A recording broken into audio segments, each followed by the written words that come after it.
Oi, oi, oi, tudo bem com vocês? Vamos iniciar agora a primeira parte da nossa revisão. Só para lembrar, algumas partes dessa revisão que nós vamos fazer, eu havia postado partes de artigo científico. E para ficar melhor para vocês fazerem leitura, até por conta da revisão, eu transformei muitos artigos que eu tinha postado anteriormente em slides de apresentação. Então, eu vou disponibilizar tanto os slides como os vídeos, ok? O primeiro deles, alfabetizar ou letrar? Eis a questão. Dissociação entre o aprender a escrever e usar a escrita. Expressão letramento. E o que aconteceu com a alfabetização? Virou sinônimo de decodificação. Letramento passou a ser o estar em contato com distintos tipos de texto, o compreender o que se lê. Isso é um retrocesso. Não dá para aceitar um período de decodificação prévio àquele em que se passa a perceber a função social do texto. Acreditar nisso é dar razão à velha consciência fonológica. Escrito por Emília Ferreiro, em 2003. Letramento e alfabetização, distingui-los ou aproximá-los? Modelo autônomo.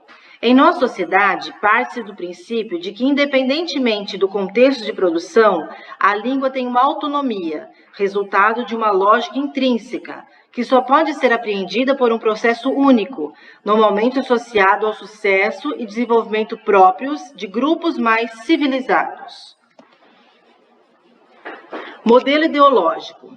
Modelo que admite a pluralidade das práticas letradas, valorizando seu significado cultural e contexto de produção, rompendo definitivamente com a divisão entre o momento de aprender e o momento de fazer uso da aprendizagem. Estudos linguísticos. Descobrir a escrita, conhecimento de suas funções e formas de manifestação. Aprender a escrita, compreensão das regras e modos de funcionamento. Usar a escrita, cultivo de suas práticas a partir de um referencial culturalmente significativo para o sujeito. A aprendizagem da língua escrita envolve um processo de aculturação, através e na direção das práticas discursivas de grupos letrados, não sendo, portanto, apenas um processo marcado pelo conflito, como todo o processo de aprendizagem, mas também um processo de perda e de luta social. Escrito por Kleiman, em 2001. Alfabetização. É o processo pelo qual se adquire o domínio de um código e das habilidades de utilizá-lo para ler e escrever, ou seja, o domínio da tecnologia, do conjunto de técnicas para exercer a arte e ciência da escrita. Evolução da leitura. Critérios de legibilidade. Hipótese da quantidade mínima de letras. Com poucas letras não se pode ler. Contagem M, 3. Hipótese da variedade de caracteres. M, A, é igual. Não pode ser lido. São as mesmas letras. Manteiga. É aceito pela criança por ter letras diferentes, porém ainda não sabe ler. Diferenciação de elementos gráficos. Verificar se a criança dá nome aos diferentes contextos gráficos, icônicos ou escrito. Relação entre letras e números. Distinção entre icônico e a notação alfabética. Reconhecer letras ou números e nomeá-los. O conhecimento das letras. 1. Uma letra é reconhecida pelo seu possuidor, pertinência ao nome de alguém conhecido. C.A. de Carolina, P. de papai. 2. Nomeia de maneira estável as vogais e consoantes. C é o K de Carlos. 3. Domínio dos nomes corretos de todas as vogais e de algumas consoantes. S de Silvia e de Samara. 4. Nomeia todas as letras do alfabeto e são capazes, em algumas delas, de indicar o valor sonoro além do nome. Letras e sinais de pontuação. 1. Conhecimentos socialmente transmitidos, diferenciação, porém, assimilados às letras. 2. Diferenciação nítida dos sinais de pontuação, não mais assimilados às letras ou números, nomeados como sinais ou marcas. Orientação espacial da leitura. Ler da direita para a esquerda, de cima para baixo, manter a continuidade do olho, relação entre páginas, primeira e segunda, de cima para baixo. Hipótese de escrita. Hipótese pré-silábica. Usa-se letra. Não estabelece relação entre a fala e a escrita. Grafismo. Fases da garatuja, primeira escrita espontânea. Nível 1. Escrita indiferenciada. Nível 1. Escrita indiferenciada. Baixa diferenciação existente entre a grafia de uma palavra e outra. Interpretação. Só pode ser feita pelo próprio autor. Leitura global. Não faz análise entre as partes componentes e o todo. Texto fragmentado. Hipótese silábica.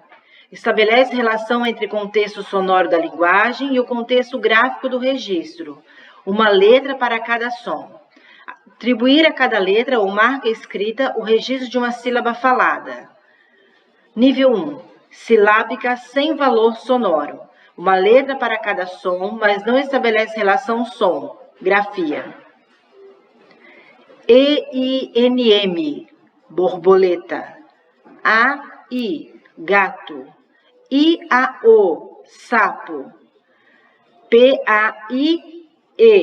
Cão. Nível 2. Silábica com valor sonoro. Letra para cada som, estabelecendo algum tipo de relação com o som. Relação grafema-fonema. B-O-L-T. Borboleta. C-V-L. Cavalo. S-O. Sapo.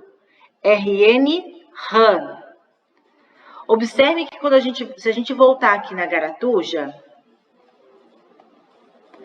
a garatuja são as primeiras escritas espontâneas, aqueles rabiscos que a gente observa que as crianças fazem. E que muitas vezes eles não têm um objetivo, eles não querem dizer nada, são rabiscos. Em alguns momentos, eles vão começar a titular, colocar títulos àquelas garatujas. Ele vai fazer um rabisco qualquer, ele vai falar é um barco, ele vai fazer um rabisco qualquer, vai falar assim, está escrito papai, mas na verdade não tem nenhuma relação ainda com a escrita. Quando a gente começa aqui com a escrita indiferenciada, ele já é mais categórico. Ele não vai colocar números, porque ele já entende a diferenciação entre números e letras. Mesmo que eles façam rabiscos, esses rabiscos já têm uma interação, já tem um significado para ele. Quando a gente tem a silábica sem valor sonoro, ele não tem nada a ver. Por exemplo, aí tem A, I, e se você perguntar para o autor, a criança no caso, ele vai falar, eu escrevi gato. Ele vai escrever P-A-I-E, e você vai perguntar para ele o que é, ele vai dizer que é cão. Quer dizer, não tem nada a ver com nada, mas ele já tem uma noção do que ele está escrevendo. Ele já tem para ele já faz algum tipo de significado. Quando a gente chega aqui na silábica com valor sonoro, percebam que, por exemplo, quando ele coloca assim, B-O-L-T, borboleta. Então, na cabecinha deles já tem um sinal de B-O, que é borbo, né?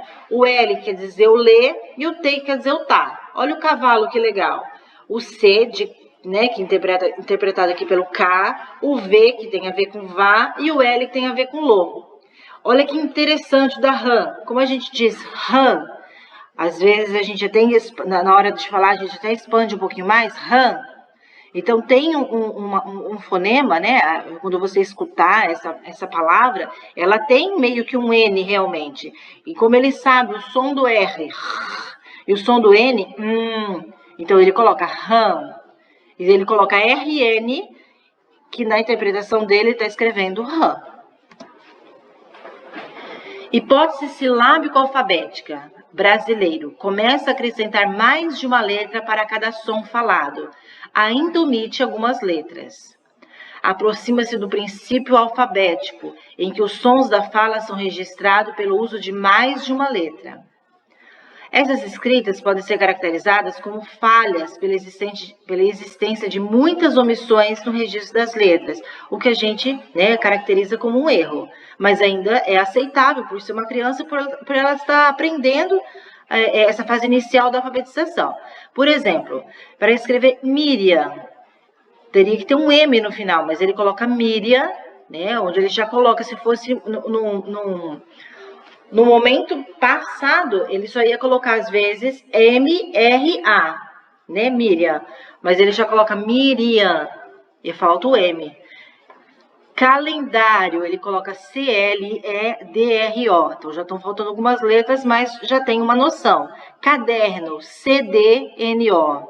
Lápis, L-P-I. Giz, IS. O lápis é meu, O-L-P-I-E-O-E-M-U. Então, a gente percebe aí que ele já ainda omite muitas letrinhas, né, mas que já tem uma caracterização mais próxima da palavra que ele quer dizer. Hipótese alfabética. Representa a fala no sistema alfabético de escrita. Realiza análise sonora dos fonemas das palavras que vai escrever. Alcance da legibilidade da escrita produzida, compreendida pelos adultos. Conteúdo a ser dominado, regras normativas e ortográficas. Ele vai escrever Luiz, ele já consegue escrever Luiz, só que como a gente fala com um sonzinho de Z, Luiz, né, ele coloca o Z. Na verdade, ele seria com S. Dinossauro, ele já coloca, né, algumas coisas X, I, C, E, I. Cavalo, então já começa a fazer algumas muito próximas, outras não tão próximas, né? Agora a gente já começa a ver algumas letrinhas algumas palavrinhas bem próximas. Ó, Ana, ele escreveu direitinho, Ana, né? Mas gato não tem nada com nada, né? Então, assim, ele está naquele processo de saindo de uma hipótese e entrando na outra. Letramento. Ao exercício efetivo e competente da tecnologia da escrita, denomina-se letramento, que implica habilidades várias, tais como capacidade de ler ou escrever para atingir diferentes objetivos. Dimensões do letramento. Atenção que na nossa prova vai cair sobre dimensões do letramento. Dimensão individual. O letramento é visto como um atributo pessoal, posse individual das tecnologias mentais complementares de ler e escrever. Dimensão social. O letramento é visto como um fenômeno cultural, um conjunto de atividades sociais que envolve a língua escrita e de exigências sociais de uso da língua escrita. As duas dimensões devem ser priorizadas. Níveis de letramento. Nível 1 de letramento. Mínimo em termos de alfabetização.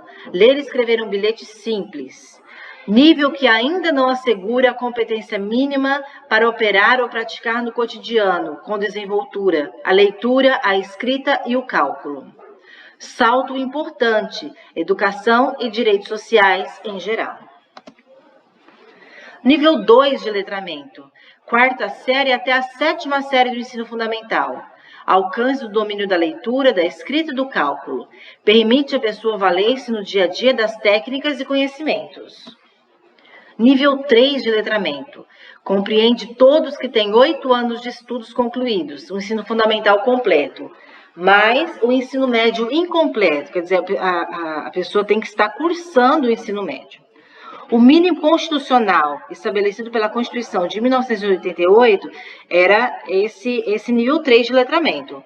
Porém, esse mínimo constitucional ele foi ampliado. Então, só atinge o nível 3 de letramento hoje quem termina os 9 anos de fundamental mais o ensino médio. Para a gente finalizar essa primeira parte, uma citação de Cadma, escrito em 1995. A aceitação da diversidade e pluralismo exige um desenvolvimento de uma pedagogia diferenciada que valorize o sentido social das aprendizagens, que permita gerir as diferenças do grupo, no seio do próprio grupo e através das capacidades que cada membro tem. Eu agradeço a oportunidade de estar aqui mais uma vez com vocês, bons estudos e até a próxima.